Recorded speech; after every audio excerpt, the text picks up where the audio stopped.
حویلی کی بالائی منزل پر واقع احتشام خان کا کمرہ کسی جنگ زدہ علاقے کا منظر پیش کر رہا تھا، جہاں ہر چیز اپنی جگہ سے ہٹی ہوئی تھی اور مہنگے پرفیومز کی خوشبو کے ساتھ ساتھ سگریٹ کے دھوئیں کی ایک دبی دبی سی بو رچی بسی تھی۔ احتشام چونکہ شہر کے بڑے کاروباری گروپ کا وارث تھا، اس لیے اس کی مصروفیت اور مزاج دونوں ہی آسمان سے باتیں کرتے تھے۔ کمرے میں پھیلی فائلیں، جوتوں کے جوڑے اور صوفے پر بکھرے ہوئے کوٹ اس کی بے ترتیبی کی گواہی دے رہے تھے۔ اس دوران چچی جان یعنی احتشام کی والدہ بیگم زبیدہ اپنے کمرے سے نکل کر راہداری میں آئیں تو عائزہ کو گنگناتے ہوئے گزرتے دیکھا۔ عائزہ جو اس گھر کی لاڈلی اور اپنے بابا جان کی وفات کے بعد سب کی آنکھ کا تارا تھی، اپنی شرارتوں اور نٹکھٹ مزاج کی وجہ سے پورے گھر بھی مشہور تھی۔ بیگم زبیدہ نے اسے روک کر پیار سے کہا، عائزہ بیٹا، ذرا دیکھو تو احتشام کے کمرے کا کیا حال ہو رہا ہے۔ وہ صبح سویرے کسی میٹنگ کے لیے نکلا ہے اور پیچھے کباڑ خانہ چھوڑ گیا ہے۔ تم ذرا ترتیب دے دو گی تو بڑی مہربانی ہوگی۔ عائزہ نے شوخی سے گردن چٹکی اور بولی، چچی جان، آپ حکم کریں اور میں نہ مانوں۔ ویسے بھی اس خڑوس لالا کے کمرے میں تھوڑی تبدیلی کی ضرورت ہے۔ عائزہ کمرے میں داخل ہوئی تو اس کی ناک چڑھ گئی۔ اسے سگریٹ کی بو سے سخت چڑ تھی۔ اس نے کھڑکیاں کھولیں، پردے ہٹائے اور صفائی شروع کر دی۔ صفائی کرتے کرتے اس کی نظر سائڈ ٹیبل کے دراز پر پڑی جو آدھا کھلا تھا۔ اس میں سگریٹ کا ایک بہت قیمتی اور نیا پیکٹ رکھا ہوا تھا۔ عائزہ کے ذہن میں فوراً ایک شرارت نے جنم لیا۔ اس نے پیکٹ اٹھایا اور سوچا کہ لالا کو سبق سکھانے کا یہ بہترین موقع ہے۔ وہ سیدھی باتھ روم میں گئی اور ایک ایک کر کے تمام سگریٹ کموڈ میں ڈال کر فلش چلانے ہی والی تھی کہ اس کا جی للچایا۔ اس نے سارے سگریٹ وہاں تیرا دیے اور ڈبے کو خالی کر کے وہیں چھوڑ دیا۔ ابھی وہ کمرے کی آخری سیٹنگ کر ہی رہی تھی کہ نیچے گاڑی کے ہارن کی آواز آئی اور کچھ دیر بعد سیڑھیوں پر بھاری قدموں کی چاپ سنائی دی۔ احتشام خان غصے اور تھکن میں چور کمرے میں داخل ہوا تو سامنے عائزہ کو دیکھ کر اس کی بھنویں تن گئی۔ اس نے اپنا لیپ ٹاپ بیگ بیڈ پر پھینکا اور کرخت آواز میں بولا، تم یہاں کیا کر رہی ہو اور میرا کمرہ چھیڑنے کی ہمت کس نے کی ہے؟ عائزہ نے بڑے اطمینان سے جھالن چٹکتے ہوئے کہا، ارے لالا، آپ کا شکریہ۔ کہاں ہے؟ میں نے اتنی محنت سے آپ کا کمرہ چمکایا ہے، ورنہ یہاں تو سانس لینا محال تھا۔ احتشام نے اسے نظر انداز کیا اور ہاتھ منہ دھونے کے لیے جیسے باتھ روم کا دروازہ کھولا، اس کی نظر کموڈ میں تیرتے اپنے مہنگے ترین غیر ملکی سگریٹوں پر پڑی۔ ایک لمحے کے لیے تو اسے اپنی آنکھوں پر یقین نہیں آیا۔ اس کا چہرہ غصے سے تمتما اٹھا اور وہ دھاڑا، عائزہ، یہ کیا بدتمیزی ہے؟ کس گدھے کی اولاد نے میرے سگریٹ برباد کر دیے ہیں؟ اس کی آواز اتنی بلند تھی کہ باہر راہداری میں کھڑی ملازمہ بھی سہم گئی۔ عائزہ نے ذرا برابر خوف محسوس نہیں کیا، بلکہ اپنی جگہ پر کھڑے ہو کر بڑے سکون سے بال کان کے پیچھے اڑسے اور نہایت معصومیت سے بولی، ہائے اللہ، لالا، اتنا غصہ صحت کے لیے اچھا نہیں ہوتا، اور ویسے بھی سگریٹ پینے والے سیدھے جہنم میں جاتے ہیں۔ میں نے تو آپ پر احسان کیا ہے کہ آپ کا جہنم کا راستہ تھوڑا لمبا کر دیا، اور رہی بات گدھے کی اولاد کی تو ذرا سوچ کر بولیں۔ آپ میرے تایا جان یعنی اپنے پاپا کو گدھے کہہ رہے ہیں، میں تو ان کی ہی بیٹی ہوں نا۔ میں بھی جا کر ان کو بتاتی ہوں کہ ان کا بیٹا ان کے بارے میں کیا رائے رکھتا ہے۔ احتشام کا غصہ اب بے بسی میں بدلنے لگا۔ وہ دانت پیستے ہوئے اس کی طرف بڑھا اور بولا، زبان سنبھال کر بات کرو ٹڈی۔ تم جانتی ہو وہ پیکٹ کتنی مشکل سے ملا تھا؟ وہ امپورٹنٹ سگریٹ تھے۔ عائزہ نے کنچ چکایا اور بولی، امپورٹنٹ ہوں یا مقامی، پھیپھڑے تو سب کے ایک جیسے ہی کالے کرتے ہیں نا۔ اور خبردار جو مجھے دوبارہ ٹڈی کہا، میں اپنے قد میں پوری ہوں، آپ ہی ضرورت سے زیادہ لمبے ہیں۔ احتشام نے ہاتھ بلند کر کے اسے ڈرانا چاہا تو وہ فوراً پیچھے ہٹی اور چلائی، چچی جان، دیکھیں، لالا مجھے مار رہے ہیں اور بڑے تایا ابو کو گالی دے رہے ہیں۔ احتشام نے جلدی سے اس کا منہ بند کرنے کی کوشش کی اور غصے سے سرگوشی کی، خاموش ہو جاؤ ورنہ میں سچ مچ تمہارا گلا دبا دوں گا۔ ایک تو میرے سگریٹ تباہ کیے، اوپر سے مجھے بلیک میل کر رہی ہو۔ عائزہ نے اس کا ہاتھ جھٹکا اور ہنستے ہوئے بھاگ کر دروازے کے پاس کھڑی ہو گئی اور وہاں سے انگوٹھا دکھا کر بولی، پہلے توبہ کریں کہ آئندہ سگریٹ نہیں پئیں گے، ورنہ پورے گھر میں ڈھنڈورا پیٹ دوں گی کہ احتشام خان سگریٹ کے دکھ میں پاگل ہو گئے ہیں۔ احتشام نے بیڈ پر پڑا تکیہ اٹھا کر اسے مارنے کے لیے پھینکا، لیکن وہ لچک کر بچ گئی اور کلکلاتی ہوئی نیچے بھاگ گئی۔ احتشام وہیں کھڑا ہانپ رہا تھا۔ اسے سمجھ نہیں آ رہا تھا کہ اس چھوٹی سی لڑکی کا کیا کرے جو اس کے پورے ڈسپلن کو 1 منٹ میں تہبالہ کر دیتی تھی۔ اسے اپنی قیمتی چیزوں کے ضیاع پر جتنا غصہ تھا، اس سے کہیں زیادہ اس بات پر تپش ہو رہی تھی کہ عائزہ نے اسے اس کے اپنے ہی الفاظ میں پھنسا لیا تھا۔ وہ بڑبڑایا کہ اس لڑکی کا علاج کرنا ہی پڑے گا، یہ دن بدن سر چڑھتی جا رہی ہے۔ جبکہ نیچے حال میں عائزہ اپنی فتح کی خوشی میں دادی جان کی گود میں سر رکھ کر لیٹ گئی اور دل ہی دل میں سوچنے لگی کہ ابھی تو یہ شروعات ہے لالا، ابھی تو آپ کو بہت سے سبق سکھانے باقی ہیں۔ گھر کا ماحول ان دونوں کی اس دائمی جنگ سے ہمیشہ گرم رہتا تھا، لیکن آج کی سگریٹ والی واردات ایک ایسی چنگاری تھی جس نے ان کے درمیان دشمنی کی ایک نئی اور مضبوط دیوار کھڑی کر دی تھی، جو آگے چل کر کسی بڑے طوفان کا پیش خیمہ بننے والی تھی۔ عائزہ کی شرارتیں اور احتشام کا غرور اب ایک ہی چھت تلے ٹکرانے کے لیے بالکل تیار تھے۔ اگلی صبح حویلی کے باورچی خانے میں غیر معمولی چہل پہل تھی، کیونکہ ناشتے کی میز پر پورے خاندان کا اکٹھا ہونا لازمی تھا، اور عائزہ کے لیے یہ دن کا وہ وقت ہوتا تھا جب وہ اپنی شرارتوں کے جال بنتی تھی۔ وہ کچن میں چچی زبیدہ کے ساتھ ہاتھ بٹانے کے بہانے داخل ہوئی، جہاں کام والی ماسی خیرن آٹا گوندھ رہی تھی اور باورچی شیدا پراٹھے بیلنے میں مصروف تھا۔ عائزہ نے بڑے پیار سے ماسی خیرن کے کندھے پر ہاتھ رکھا اور پوچھا، ماسی آج کیا خاص بن رہا ہے؟ لالا کے لیے تو، ماسی نے ہنس کر جواب دیا، بی بی جی چھوٹے صاحب کے لیے تو مکھن والے پراٹھے اور کڑک چائے بن رہی ہے، آج صاحب کا موڈ ذرا بھاری لگ رہا ہے۔ عائزہ نے موقع پا کر نمکدانی کی طرف ہاتھ بڑھایا اور چچی کی نظر بچا کر احتشام کے لیے مختص خاص چینی کے برتن میں ڈھیر سارا نمک ملا دیا، اور پھر بڑے معصومانہ انداز میں باہر ڈائننگ ہال کی طرف نکل ہے، جہاں دادا جان اپنے مخصوص روبدار انداز میں اخبار پڑھ رہے تھے اور احتشام کی چھوٹی بہن مریم فون میں مگن تھی۔ احتشام سیڑھیاں اتر کر حال میں داخل ہوا تو اس کے چہرے پر رات والی چرچراہٹ ابھی تک برقرار تھی۔ اس نے سب کو سلام کیا اور کرسی کھینچ کر عائزہ کے بالکل سامنے بیٹھ گیا۔ مریم نے شرارت سے کہا، لالا سنا ہے کل کمرے میں کوئی طوفان آیا تھا، سگریٹ کے پیکٹ سمندر برد ہو گئے۔ احتشام نے عائزہ کو گھور کر دیکھا اور سرد لہجے میں بولا، کچھ لوگ اپنی حد سے زیادہ اچھل رہے ہیں، ان کے پر کاٹنے کا وقت قریب ہے۔ عائزہ نے بڑے اطمینان سے ناشتہ کرنا شروع کیا اور بولی، مریم تم بھی کیا باتیں لے کر بیٹھ گئی ہو؟ صفائی تو نصف ایمان ہے، میں نے تو بس گھر کو پاک صاف کیا تھا۔ اسی دوران ماسی خیرن چائے کی پیالیاں لے کر آئیں اور احتشام کے سامنے اس کی پسندیدہ پیالی رکھی۔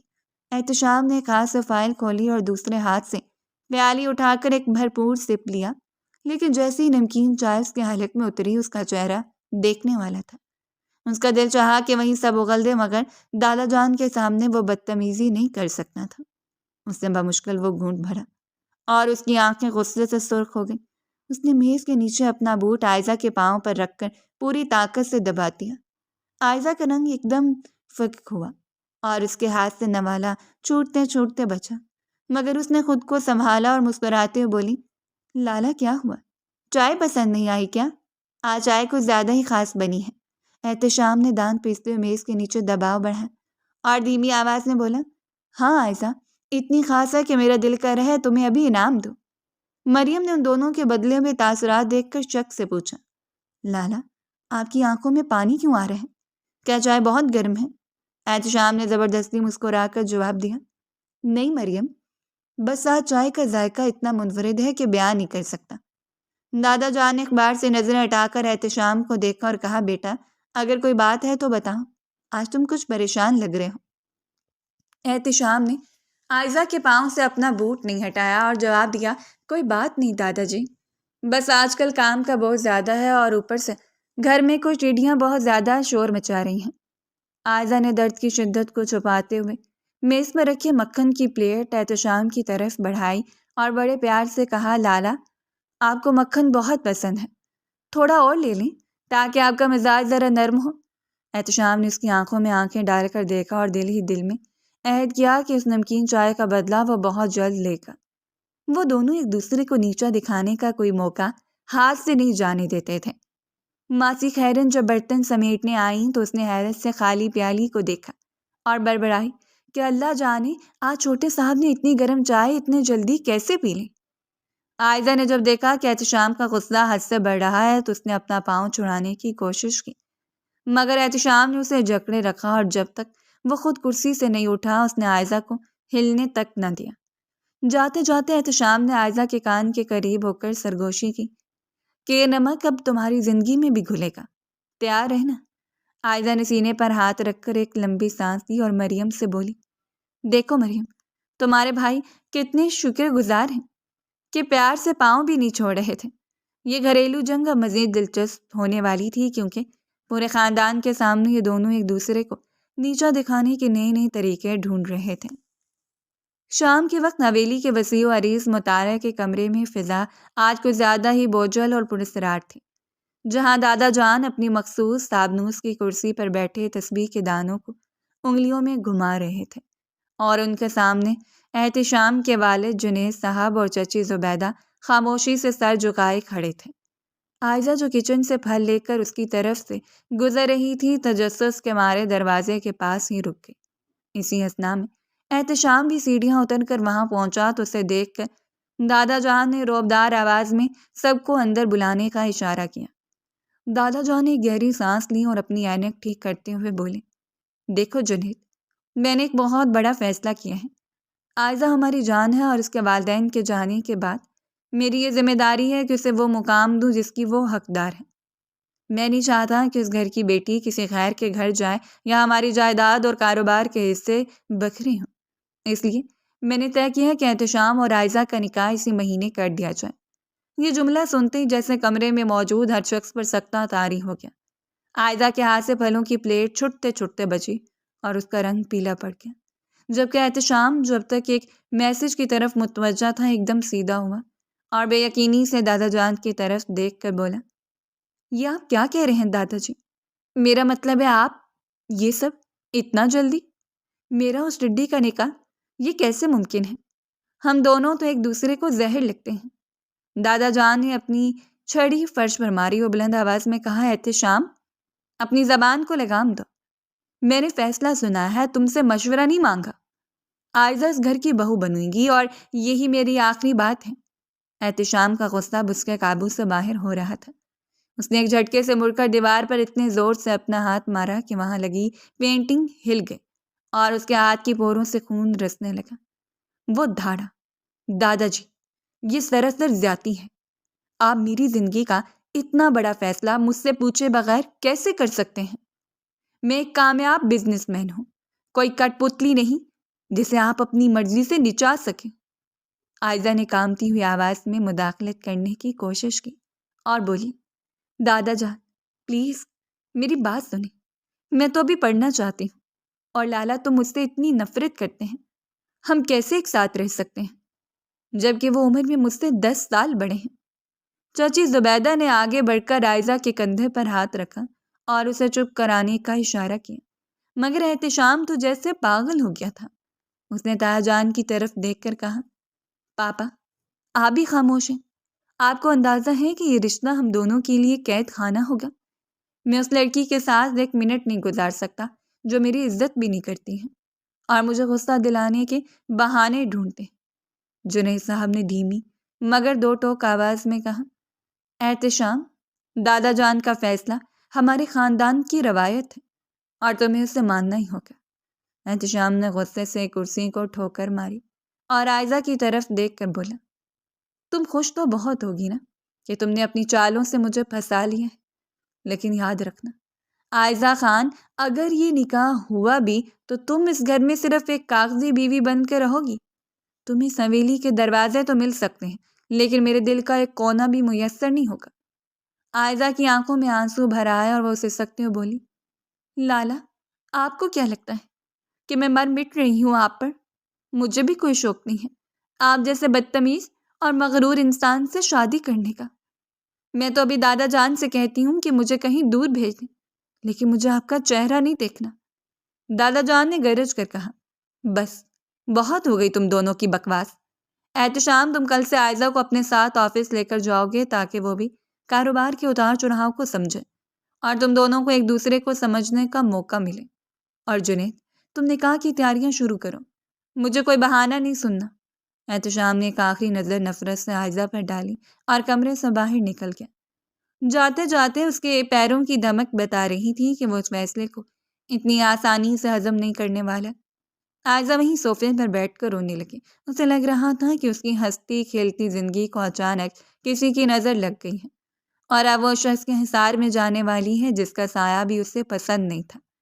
حویلی کے در و دیوار آج پہلی بار اسے قید خانے کی مانند محسوس ہو رہے تھے، جہاں اس کی مرضی اور خوشی کا جنازہ اٹھا دیا گیا تھا، اور باہر کھڑی ماسی خیرن اور شیدہ باورچی میں اسے اچانک آنے والے طوفان پر کانا پھوسی کر رہے تھے کہ ابھی اس گھر میں امن کا دور ختم اور اصل جنگ کا آغاز ہونے والا ہے۔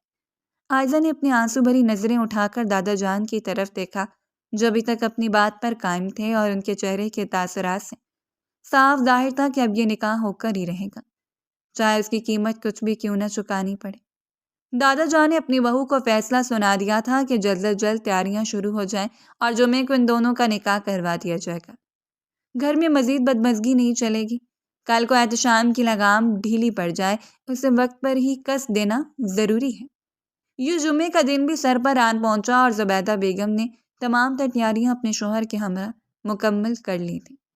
حویلی کا مرکزی حال آج سفید گلابوں اور موتیا کی مہک سے مہک رہا تھا، لیکن اس خوشبو میں چبھی ہوئی گھٹن کا احساس صرف عائزہ اور احتشام کو ہی تھا۔ نکاح کی یہ تقریب اتنی اچانک اور سادہ رکھی گئی تھی کہ گھر کے در و دیوار بھی جیسے حیرت زدہ تھے۔ عائزہ جو کبھی پورے گھر کو اپنے کہکوں سے سر پر اٹھا لیتی تھی، آج ایک سرخ زرق برق جوڑے میں ملبوس صوفے پر ڈھیر بیٹھی تھی۔ اس کے سر پر موجود بھاری دوپٹہ شاید اس کے دل پر موجود بوجھ سے کہیں ہلکا تھا۔ اس کی سہیلی مریم نے اس کا ہاتھ تھام کر سرگوشی کی کہ عائزہ دیکھو تو صحیح، لالا کتنے غصے میں ہے، کہیں وہ نکاح کے دوران ہی انکار نہ کر دیں۔ عائزہ نے کانپتے ہوئے لبوں سے جواب دیا کہ کاش وہ انکار کر دیں۔ مریم، مجھے ایسا لگ رہا ہے جیسے میری سانسیں حلق میں اٹک گئی ہیں۔ میں نے کبھی خواب میں بھی نہیں سوچا تھا کہ وہ شخص جس سے میں بات کرتے ہوئے بھی کتراتی ہوں میرا شریک حیات بننے والا ہے۔ اسی دوران قاضی صاحب نے نکاح کے بول پڑھنا شروع کیے، اور جب احتشام کی باری آئی تو وہ سفید کلف لگے سوٹ میں ملبوس کسی بپھڑے ہوئے شیر کی طرح قاضی صاحب کے سامنے بیٹھا تھا۔ اس کے ماتھے پر غصے کی لکیریں واضح تھیں اور وہ رہ رہ کر اپنی مٹھیاں بھینچ رہا تھا۔ جب قاضی صاحب نے اس سے پوچھا کہ احتشام خان، کیا آپ کو عائزہ بی بی ولد مرحوم اسلم خان سے یہ نکاح قبول ہے، تو ایک لمحے کے لیے حال میں قبرستان جیسی خاموشی چھا گئی۔ احتشام نے اپنی گردن موڑ کر سامنے بیٹھی عائزہ کو دیکھا، جو نظریں جھکائے اپنے ناخنوں کو کرید رہی تھی۔ اس کی نظروں میں ایسی تپش اور وحشت تھی جیسے وہ عائزہ کو ابھی کچا چبا جائے گی۔ اس نے گہری اور غسیلی سانس لی اور انتہائی کرخت آواز میں کہا، قبول ہے۔ یہ لفظ جیسے عائزہ کے کانوں میں پگھلا ہوا سیسا بن کر اترے۔ اس نے ایک بار سر اٹھا کر احتشام کو دیکھا تو اس کی آنکھوں میں صرف اور صرف نفرت کا الاؤ روشن تھا۔ نکاح نامے پر دستخط کرتے وقت احتشام کا قلم کاغذ پر اس زور سے چلا کہ جیسے وہ کاغذ کو پھاڑ ڈالنا چاہتا ہو۔ اس نے دستخط کر کے پین میز پر پٹکا اور کھڑے ہوتے ہی اپنے والد جنید صاحب کی طرف دیکھ کر بولا، پاپا، اب تو آپ کی اور دادا جی کی انا کی تسکین ہو گئی ہوگی نا؟ اب میں یہاں سے جا سکتا ہوں؟ دادا جی نے اپنی گرجدار آواز میں ٹوکا کہ احتشام، ابھی مٹھائی بانٹی جا رہی ہے، تم کہاں جا رہے ہو؟ احتشام نے تلخ ہنسی ہنستے ہوئے جواب دیا کہ داجی، اس کڑوے رشتے میں مٹھائی کا کیا کام؟ یہ تو سراسر زہر ہے جو آپ نے ہمیں پلا دیا ہے۔ خیر، اب یہ زہر مجھے ہی پینا ہے تو میں جا رہا ہوں۔ عائزہ کے پاس اس وقت ماسی خیرن گلاس لے کر آئی تو احتشام نے اسے جھڑک دیا کہ ہٹو سامنے سے، مجھے کسی چیز کی ضرورت نہیں۔ عائزہ جو اب تک ہمت باندھے بیٹھی تھی، احتشام کے اس رویے پر اس کی آنکھ سے ایک آنسو ٹپک کر اس کے مہنگے لباس پر گر گیا۔ مریم نے اسے دلاسا دیتے ہوئے کہا، عائزہ، ہمت نہ ہارو، لالا کا غصہ وقتی ہے، وہ ٹھیک ہو جائیں گے۔ عائزہ نے گلوگیر لہجے میں کہا، نہیں مریم، یہ غصہ نہیں ہے، یہ وہ نفرت ہے جو اب ساری زندگی میرے مقدر میں رہے گی۔ تم دیکھ نہیں رہی تھی وہ مجھے کیسے دیکھ رہے تھے، جیسے میں نے ان کی زندگی چھین لی ہو۔ تاجا نے آگے بڑھ کر عائزہ کے سر پر شفقت سے ہاتھ رکھا اور کہا، بیٹا پریشان نہ ہو، احتشام ذرا جذباتی ہے، وقت کے ساتھ سب ٹھیک ہو جائے گا۔ مگر عائزہ جانتی تھی کہ یہ وقت اتنا آسان نہیں ہوگا جتنا اس کے بڑے سمجھ رہے ہیں۔ اس کے لیے تو آج اس کی وہ ساری شرارتیں اور نٹکھٹ باتیں دفن ہو گئی تھیں جو اس کی پہچان تھیں۔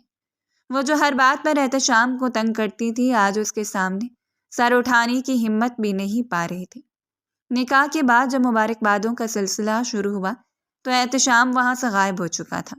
وہ کہیں دور جا کر اپنی گھٹن کم کرنا چاہتا تھا، جبکہ عائزہ کو خواتین کے درمیان بٹھا دیا گیا، جہاں ہر کوئی اسے خوش نصیب کہہ رہا تھا کہ اسے احتشام جیسا شوہر ملا ہے، مگر اس کے دل سے کوئی پوچھے کہ وہ اس میں کتنے خوف میں مبتلا تھی۔ رات کی تنہائی اور احتشام کا سامنا کرنے کا خیال ہی اسے لرزا رہا تھا۔ ماسی خیرن اور شیدہ باورچی خانہ کچن میں برتن سمیٹتے ہوئے آپس میں بات کر رہے تھے کہ یہ جوڑی تو آگ اور پانی جیسی ہے، پتہ نہیں نبھا کیسے ہوگا۔ شیدہ نے جواب دیا کہ ماسی یہ تو دادا جی کی ضد ہے، ورنہ چھوٹے صاحب تو کبھی راضی نہ ہوتے۔ دیکھ لینا آج رات اس حویلی میں سکون نہیں ہوگا۔ عائزہ ان کی باتیں سن کر مزید سہمی جا رہی تھی۔ اسے لگ رہا تھا کہ یہ نکاح ایک ایسی جنگ کا آغاز ہے جس میں جیت کسی کی بھی ہو، ہار عائزہ کی ہی ہونی ہے۔ وہ بار بار اپنی نکاح کی انگوٹھی کو دیکھ رہی تھی جو اسے اب کسی زنجیر کی طرح محسوس ہو رہی تھی، جس نے اس کی آزادی اور اس کے بچپنے کو ہمیشہ کے لیے قید کر دیا تھا۔ حویلی کا وسیع صحن رنگ برنگی روشنی اور مہندی کی دھیمی خوشبو سے بسا ہوا تھا، جہاں خاندان بھر کی عورتیں اور جوان لڑکیاں جمع تھیں اور ہر طرف کہکوں اور باتوں کا ایک شور برپا تھا۔ عائزہ جو ایک کونے میں بچھے شاہانہ صوفے پر اب اکیلی ہی دلہن بنی بیٹھی تھی، اپنی کزنوں کی نرخے میں تھی جو اسے ایک لمحے کے لیے بھی اکیلا نہیں چھوڑ رہی تھی۔ اس کی پھپھو زاد بہن سارا نے اس کے ہاتھ میں لگی گہری مہندی کو دیکھتے ہوئے چٹکی لی اور بولی، ہائے عائزہ، ذرا دیکھو تو مہندی کا رنگ کتنا چڑھا ہے۔ سنا ہے جتنا گہرا رنگ ہو شوہر اتنا ہی پیار کرنے والا ملتا ہے، اور تمہارے تو بھاگ ہی جا گئے جو تمہیں احتشام لالا جیسا ہینڈسم اور روبدار شوہر ملا ہے۔ عائزہ نے بھی پھیکی مسکراہٹ کے ساتھ جواب دیا کہ سارا، تم تو ایسے کہہ رہی ہو جیسے کوئی لاٹری نکل آئی ہو، تمہیں اندازہ نہیں ہے کہ وہ کتنے غصے کے تیز ہیں۔ سارا نے ہنستے ہوئے اس کی بات کاٹی اور کہنے لگی، ارے پگلی، مردوں میں تھوڑا بہت روب تو جچتا ہے، اور پھر لالا کی شخصیت ہی ایسی ہے، جب وہ 3 پیس سوٹ پہن کر اپنی کالی گاڑی سے اترتے ہیں تو واللہ پورے شہر کی لڑکیاں انہیں دیکھتی رہ جاتی ہیں۔ تم تو بس اب ان کے مزاج کو ٹھنڈا کرنا سیکھ لو۔ عائزہ نے سوچا کہ مزاج ٹھنڈا کرنا تو دور کی بات، وہ تو مجھے دیکھ کر ہی بھڑک اٹھتے ہیں۔ اسی دوران احتشام کی بہن مریم ایک پلیٹ میں مٹھائی لے کر آئی اور کہنے لگی، عائزہ بھابھی، اب تو آپ کو بھابھی کہنا پڑے گا۔ ویسے سچ کہوں تو آج لالا سفید کلو والے کرتے میں بالکل شہزادے لگ رہے تھے۔ میری سب سہیلیاں مجھ سے پوچھ رہی تھیں کہ کیا تمہارے بھائی کا کوئی جڑواں بھائی بھی ہے۔ عائزہ نے ٹھنڈی آب بھری اور بولی، مریم، تمہاری سہیلیاں صرف باہر کا روپ دیکھ رہی ہیں، اندر کی سختی کا تو مجھے ہی اندازہ ہے۔ تم نے دیکھا نہیں ابھی نکاح کے وقت ان کا چہرہ کیسا ہو رہا تھا، جیسے کسی نے انہیں زبردستی سولی پر چڑھا دیا ہو۔ مریم نے اسے دلاسا دیا اور بولی، ارے نہیں، وہ تو دادا جان کے فیصلے کی وجہ سے تھوڑے حیران تھے۔ تم دیکھنا جب وہ تمہیں اس روپ میں دیکھیں گے تو سب غصہ بھول جائیں گے۔ دوسری طرف خاندان کی دور پار کی کزنیں زویا اور ہانیہ آپس میں خسر پسر کر رہی تھیں، جو عائزہ کو بھی سنائی دے رہی تھی۔ زویا کہہ رہی تھی کہ بھئی عائزہ تو واقعی قسمت والی ہے، یتیم ہونے کے باوجود دادا جان نے اسے گھر کے سب سے بڑے وارث کی بیوی بنا دی، ورنہ آج کل کے دور میں کون ایسا کرتا ہے۔ ہانیہ نے تائید کی اور بولی، ہاں، اور احتشام بھائی کی تو کیا ہی بات ہے، جتنا ان کا نام ہے اتنی ان کی شرافت کے چرچے ہیں، بس ذرا مزاج کے اکھر ہیں، لیکن ایسے مرد ہی تو بیویوں کے وفادار ہوتے ہیں۔ عائزہ ان کی باتیں سن کے دل ہی دل میں کڑ رہی تھی، اسے لگ رہا تھا کہ لوگ صرف ظاہری چکا چوند دیکھ رہے ہیں، کوئی اس کے دل کا حال نہیں جانتا کہ وہ اس وقت کتنے بڑے امتحان سے گزر رہی ہے۔ چاچی زبیدہ نے آ کر اسے پیار کیا اور کہنے لگی، عائزہ بیٹا، اداس کیوں ہو؟ دیکھو سب کتنے خوش ہیں، تمہارے تایا جان تو بھولے نہیں سما رہے کہ اب تم ہمیشہ ہمارے سامنے رہو گی۔ عائزہ نے ان کا ہاتھ تھام کر کہا، چچی جان، میں بس تھوڑی ڈری ہوئی ہوں، پتہ نہیں میں اس نئے رشتے کو سنبھال پاؤں گی یا نہیں۔ چچی نے ہنس کر کہا، کیوں نہیں سنبھال پاؤ گی تم تو بچپن سے اسی گھر میں پلی بڑی ہو اور احتشام کوئی غیر تھوڑی ہے، بس ذرا تم اپنی شرارتیں کم کرنا اور اس کے آرام کا خیال رکھنا۔ وہ کام کی وجہ سے تھوڑا چڑچڑا ہو جاتا ہے۔ اسی دوران باہر مردانے میں ڈھولک کی تھاپ سنائی دی تو لڑکیاں شور مچاتی ہوئی وہاں بھاگی کہ اب دولہا بھائی کو اندر لایا جائے گا۔ عائزہ کا دل زور زور سے دھڑکنے لگا۔ اسے لگ رہا تھا کہ جیسے جیسے وقت گزر رہا ہے اس کی ہمت جواب دیتی جا رہی ہے۔ مریم نے اسے چھیڑا اور بولی، لو بھابھی صاحبہ، اب آپ کے سرتاج تشریف لا رہے ہیں، ذرا گھونگھٹ ٹھیک کر لیں، کہیں لالا پہلی نظر میں ہی بے ہوش نہ ہو جائے۔ عائزہ نے اسے آنکھیں دکھائیں اور بولی، مریم تم بھی بس کر دو، میرا تو دم نکل رہا ہے اور تم لوگوں کو مذاق سوچ رہا ہے۔ لیکن سب لڑکیاں اس کے گرد گھیرا ڈال کر بیٹھ گئیں اور اسے احتشام کے نام کے گانے سنا سنا کر تنگ کرنے لگیں۔ پورے حال میں شادی کی گہما گہمی اپنے عروج پر تھی۔ پھولوں کی سجاوٹ، روشنیوں کی جلملاہٹ اور خاندان کی عورتوں کی خوشیاں ایک طرف تھیں اور دوسری طرف عائزہ کی خاموشی تھی جو کسی آنے والے طوفان کا پیش خیمہ لگ رہی تھی۔ وہ بار بار اپنے سرخ دوپٹے کے پہلو کو انگلیوں پر لپیٹ رہی تھی اور اس کے ذہن میں صرف ایک ہی سوال تھا کہ کیا وہ واقعی اس حویلی کی ملکہ بن جائے گی یا پھر احتشام کی نفرت اسے ہمیشہ کے لیے مرجھا دے گی۔ لڑکیاں ایک دوسرے کو اشارے کر کے احتشام کی تعریفیں کر رہی تھیں اور عائزہ بس یہ سوچ رہی تھی کہ کاش یہ رات یہیں تھم جائے اور اسے اس کھٹور انسان کا سامنا نہ کرنا پڑے جب اس کا مجازی خدا بن چکا تھا۔ رات کے پچھلے پہر حویلی کی روشنیاں مدھم ہو چکی تھیں، مگر احتشام خان کے کمرے میں موجود بھاری فانوس کی روشنی اب بھی گلاب کے پھولوں سے سجے بیڈ اور کمرے کے کونے کونے کو منور کر رہی تھی۔ عائزہ بیڈ کے کونے میں سمٹی ہوئی اپنے بھاری سرخ دوپٹے کے پیچھے چھپی بیٹھی تھی۔ اس کا دل اس قدر تیزی سے دھڑک رہا تھا کہ اسے اپنی نبض کی آواز سنائی دے رہی تھی۔ تھوڑی دیر بعد دروازہ کھلا اور احتشام کمرے میں داخل ہوا۔ اس نے پیچھے مڑ کر دروازے کو لاک کیا تو اس دستک کی آواز نے عائزہ کے وجود میں ایک تھر تھراہٹ پیدا کر دی۔ احتشام نے کسی جلاد کی طرح اپنی شیروانی کے بٹن کھولنا شروع کیا اور قدم با قدم 20 سالہ عائزہ کی طرف بڑھا۔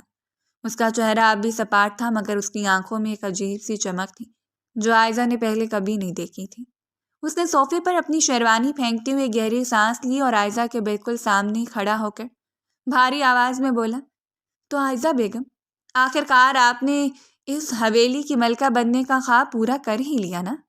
لیکن کیا آپ نے یہ سوچا تھا کہ اس خواب کی تعبیر اتنی کڑوی بھی ہو سکتی ہے؟ عائزہ نے ڈرتے ڈرتے گھونگھٹ تھوڑا پیچھے کیا اور سسکتے ہوئے بولی، لالا خدا کے لیے ایسی باتیں نہ کریں، میں نے کوئی خواب نہیں دیکھا تھا، یہ تو دادا جان کا فیصلہ تھا اور میں نے ہمیشہ آپ کی عزت کی ہے۔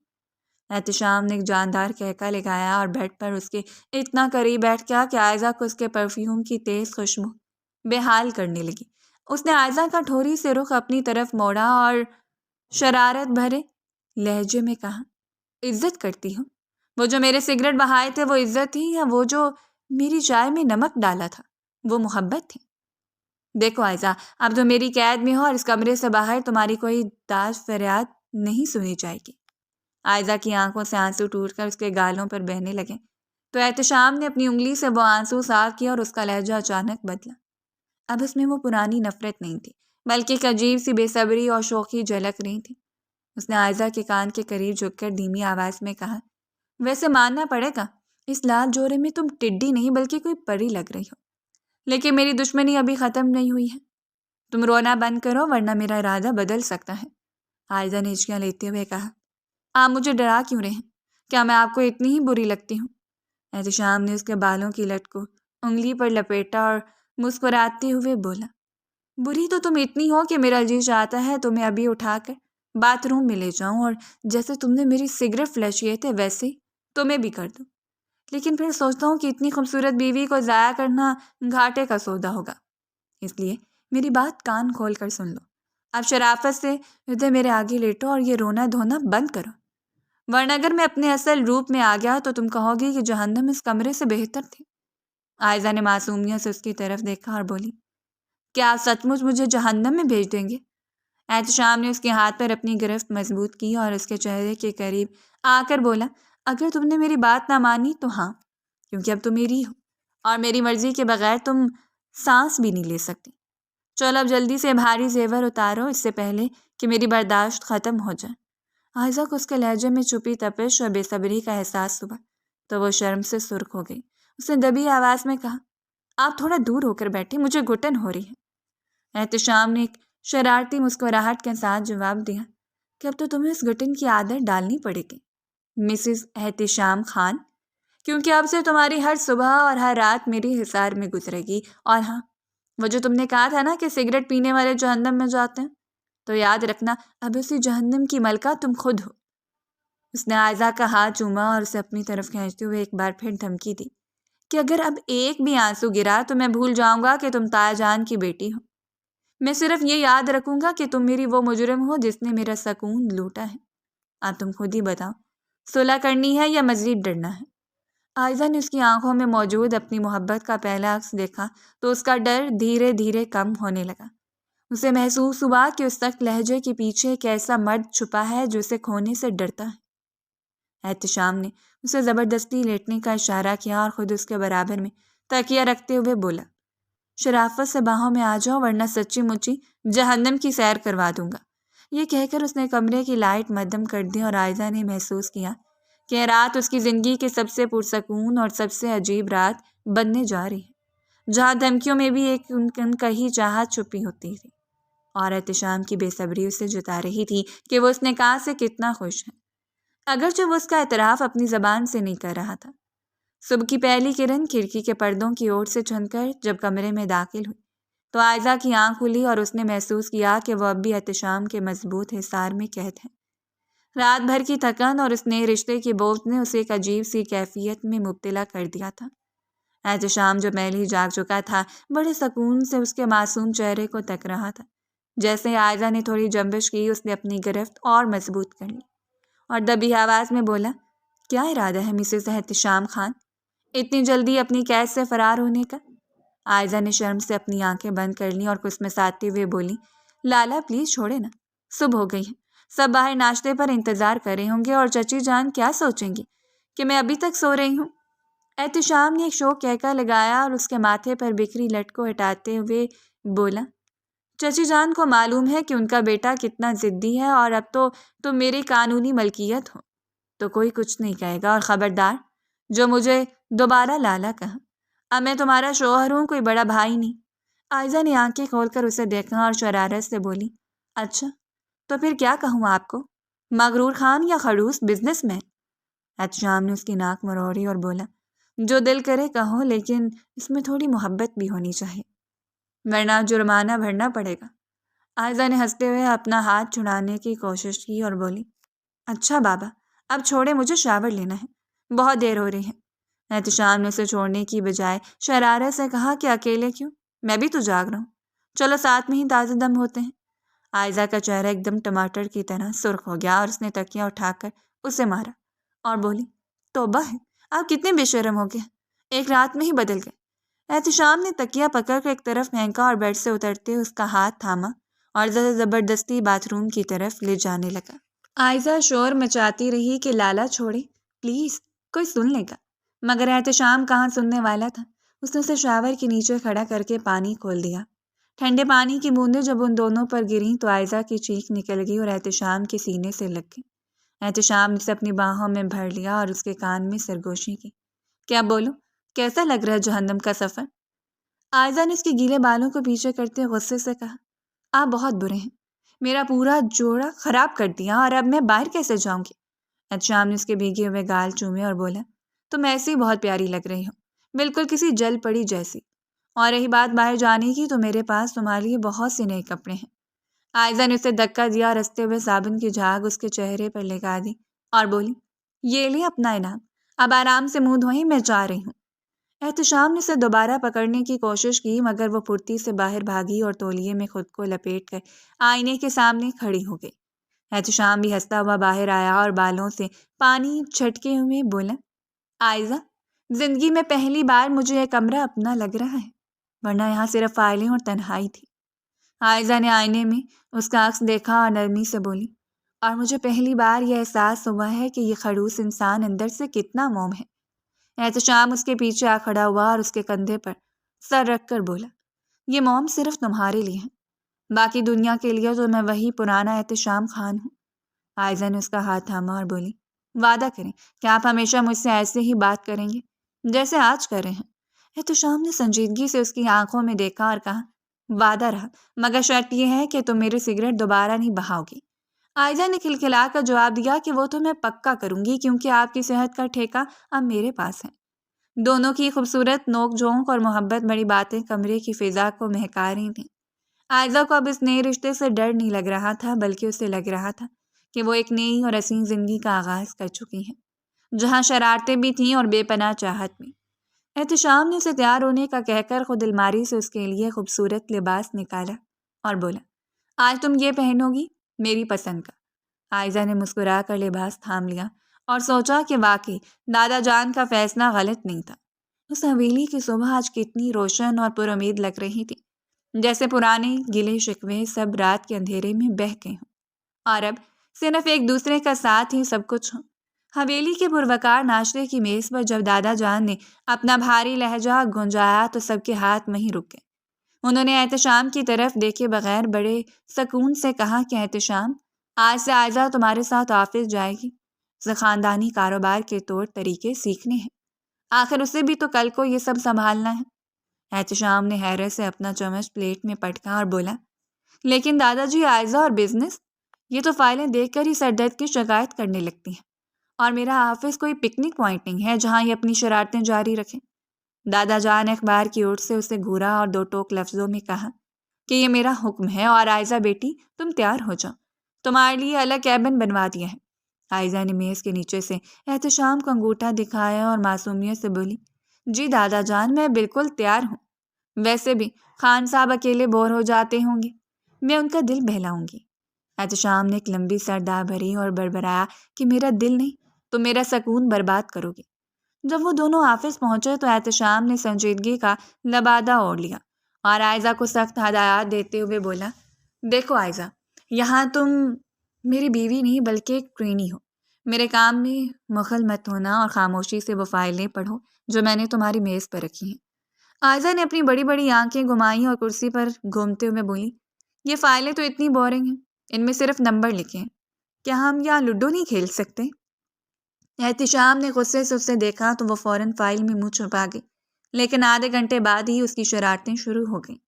اس نے آفس کے پین کو بلا کر اسے چپکے سے کہا کہ صاحب کے لیے ایسی کافی بنا کر لاؤ جس میں چینی کی جگہ تھوڑا سا نمک ہو، اور جب کافی آئی تو احتشام نے گھونٹ بھرتے پورا مگ واپس رکھ دیا اور عائزہ کی طرف دیکھ کر چلایا، عائزہ، یہ تمہاری حرکت ہے نا؟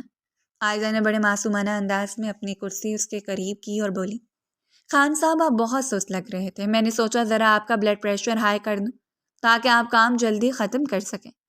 احتشام نے سر پکڑ لیا اور بولا، خدا کے لیے مجھے کام کرنے دو، ایک اہم میٹنگ ہے میری۔ تھوڑی دیر بعد جب غیر ملکی وفد آفس آیا اور کانفرنس روم میں سنجیدہ گفتگو چل رہی تھی، عائزہ نے چپکے سے احتشام کے لیپ ٹاپ کی سکرین پر ایک کارٹون والا وال پیپر لگا دیا جس میں گدھا سوٹ پہنے بیٹھا تھا۔ جیسے احتشام نے پریزنٹیشن کے لیے لیپ ٹاپ کھولا تو سامنے وہ تصویر دیکھ کر سب کلائنٹس ہنسنے لگے۔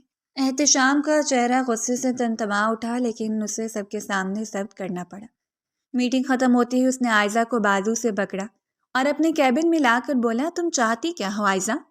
کیا میری عزت کا جنازہ نکالنا تمہارا مشن ہے؟ عائزہ نے اس کی قمیض کا بٹن ٹھیک کرتے ہوئے پیار سے کہا، لالا، آپ ہر وقت اتنے سنجیدہ رہتے ہیں کہ آپ کے ماتحت آپ سے ڈرتے ہیں، میں تو بس ماحول کو تھوڑا ہلکا کر رہی تھی، اور دیکھیں وہ گھوڑے کتنا خوش ہو گئے ہیں۔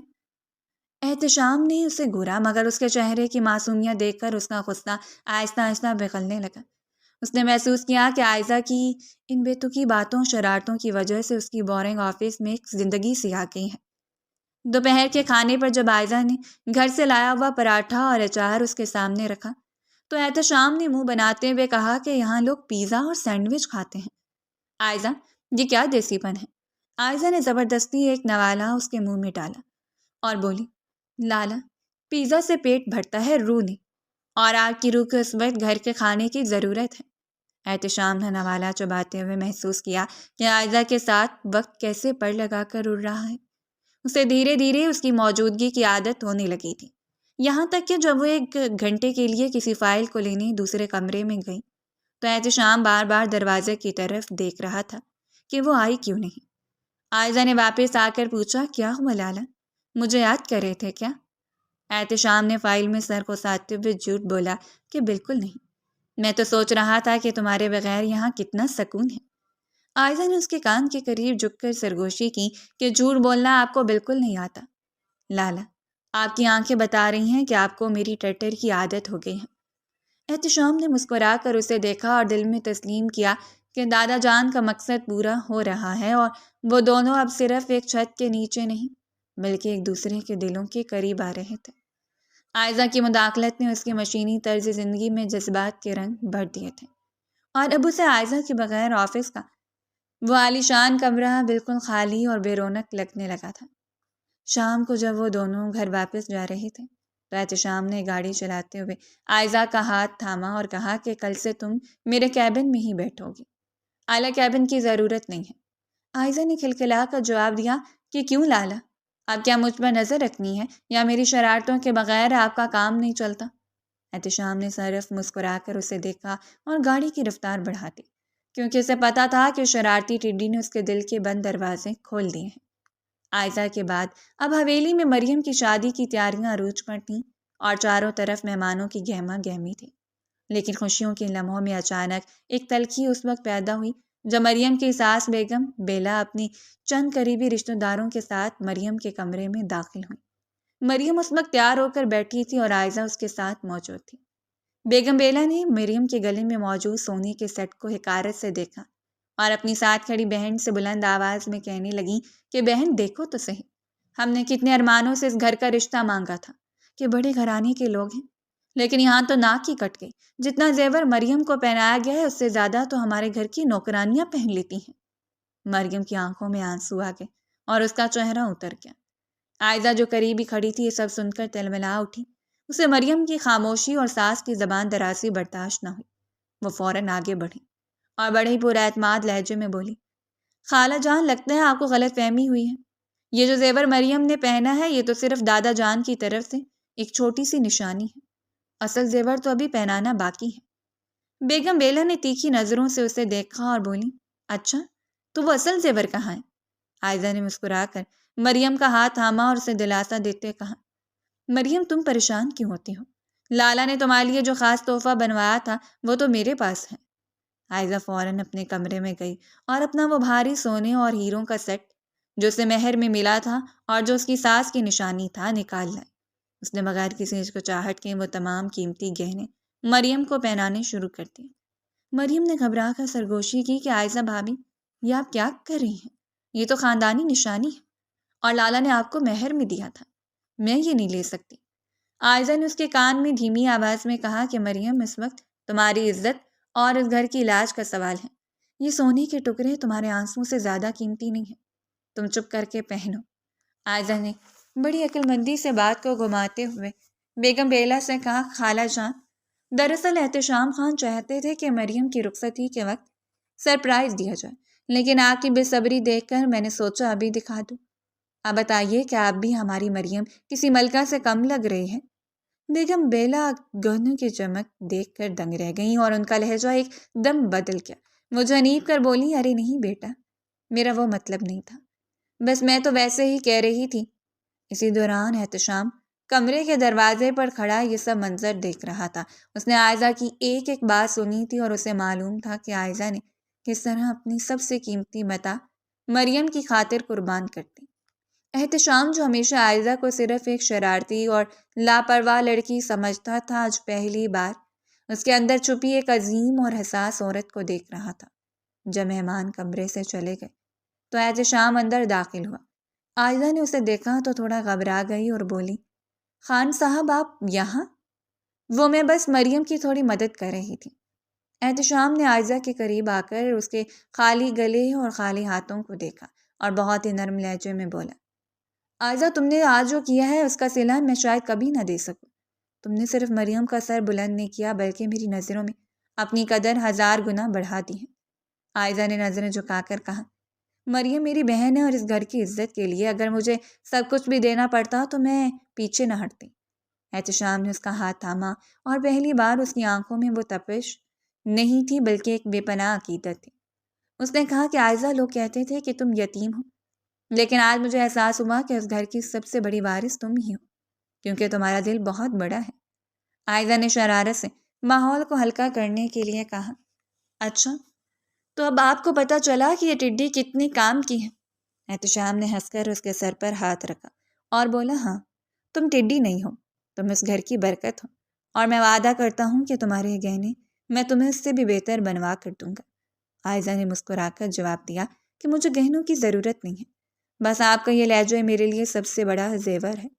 احتشام نے اس کے ماتھے پر پیار دیا اور مریم سے مخاطب ہو کر کہا، مریم، تم بہت خوش نصیب ہو کہ تمہیں ایسی بھابھی ملی ہے۔ مریم نے روتے ہوئے عائزہ کو گلے لگا لیا اور پورے کمرے میں ایک ایسی اپنائیت چھا گئی جس کا تصور بھی اس نکاح سے پہلے ممکن نہ تھا۔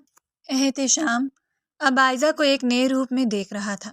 وہ نٹ کھٹ لڑکی اب اسے ایک مخلص جیون ساتھی لگنے لگی تھی، جس نے خاموشی سے اس کے خاندان کی لاج رکھ لی تھی۔ یہ دن احتشام اور عائزہ کے رشتے میں ایک سنگ میل ثابت ہوا، جہاں نفرت کی آخری دیوار بھی گر گئی تھی اور محبت نے اپنے پاؤں جمانے شروع کر دیے تھے۔ حویلی میں ابھی مریم کی شادی کی تھکن اتری بھی نہ تھی کہ فضاؤں میں ایک بار پھر سازشوں کا زہر گھلنے لگا تھا۔ احتشام کی پرانی بزنس پارٹنر اور اس کے کالج کی دوست تانیہ، جو ہمیشہ سے احتشام کو اپنی دسترس میں دیکھنا چاہتی تھی، عائزہ اور احتشام کی بڑھتی ہوئی قربت دیکھ کر جل بھن کر رہ گئی تھی۔ اس نے ایک نہایت گھٹیا منصوبہ تیار کیا اور ایک دوپہر جب عائزہ اپنے کالج کے ایک پرانے ہم جماعت اور کزن سے ایک کیفے میں محض خاندانی مسئلے پر مشورے کرنے گئی تو تانیہ نے دور سے ان کی ایسی تصاویر لیں جو دیکھنے میں غلط فہمی پیدا کر رہی تھی۔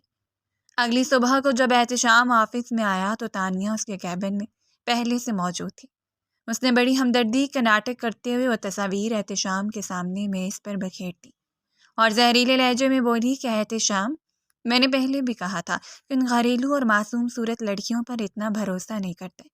دیکھو ذرا، تمہاری پیاری عائزہ وہاں کیفے میں کس طرح غیر مردوں کے ساتھ ہنس ہنس کر باتیں کر رہی ہے۔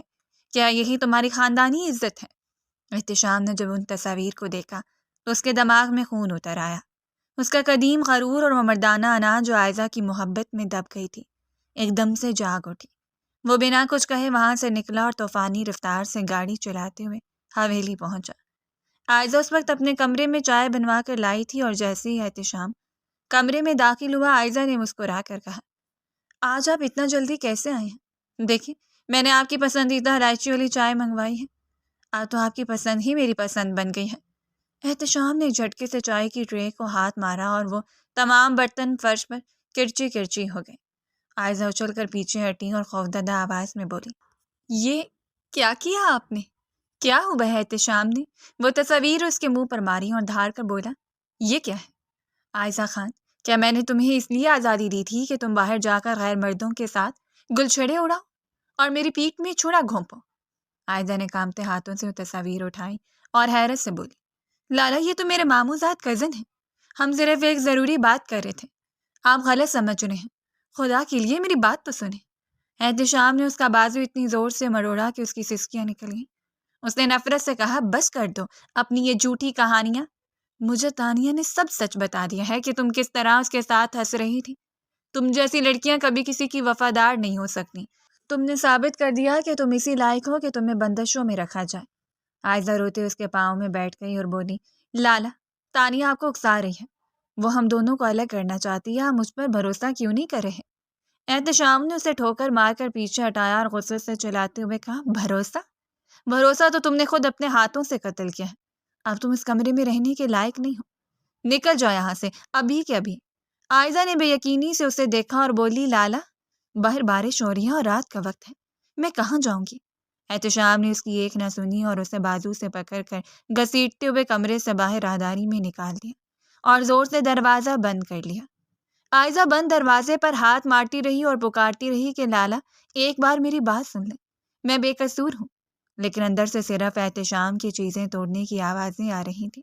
تانیہ جو سیڑھیوں کے پاس کھڑی یہ سب دیکھ رہی تھی، اس کے چہرے پر ایک فاتحانہ مسکراہٹ تھی۔ عائزہ نے اسے دیکھ کر کہا، تانیہ، تم نے اچھا نہیں کیا، تم نے خستہ بستہ گھر اجاڑ دیا۔ تانیہ نے قریب آ کر سرگوشی کی کہ عائزہ بی بی، احتشام صرف میرا ہے اور تم جیسے کچرے کی جگہ ساری شان گھر میں نہیں بلکہ اس سرد راہداری میں ہی ہے۔ عائزہ سسکیاں لیتی ہوئی حویلی کے پچھلے حصے کی طرف چلی گئی، جہاں موسلادھار بارش اس کے آنسوؤں کو چھپا رہی تھی۔ اسے یقین نہیں آ رہا تھا کہ وہ احتشام جو کل تک اس کے ماتھے پر پیار دے رہا تھا آج اسے ایک پل میں پرایا کر گیا۔ احتشام کمرے کے اندر صوفے پر سر گرائے بیٹھا تھا۔ اس کا دل جل رہا تھا، مگر اس کا غرور اسے حقیقت دیکھنے کی اجازت نہیں دے رہا تھا۔ وہ بار بار وہی تصاویر دیکھتا اور اس کا غصہ سوا ہو جاتا۔ اسے لگ رہا تھا کہ عائزہ نے اس کی محبت کا مذاق اڑایا ہے، جبکہ باہر بارش میں بھیگتی عائزہ کی طبیعت بگڑنے لگی تھی، مگر اس کا حوصلہ ٹوٹ چکا تھا۔ وہ سوچ رہی تھی کہ جس مرد کا پیار ایک جھوٹی تصویر کی تاب نہ لا سکا، اس کے ساتھ زندگی کیسے گزرے گی۔ حویلی کی وہ رات خاموش مگر چیختی ہوئی تھی، جہاں ایک طرف سازش جیت گئی تھی اور دوسری طرف ایک معصوم رشتہ بکھر کر رہ گیا تھا۔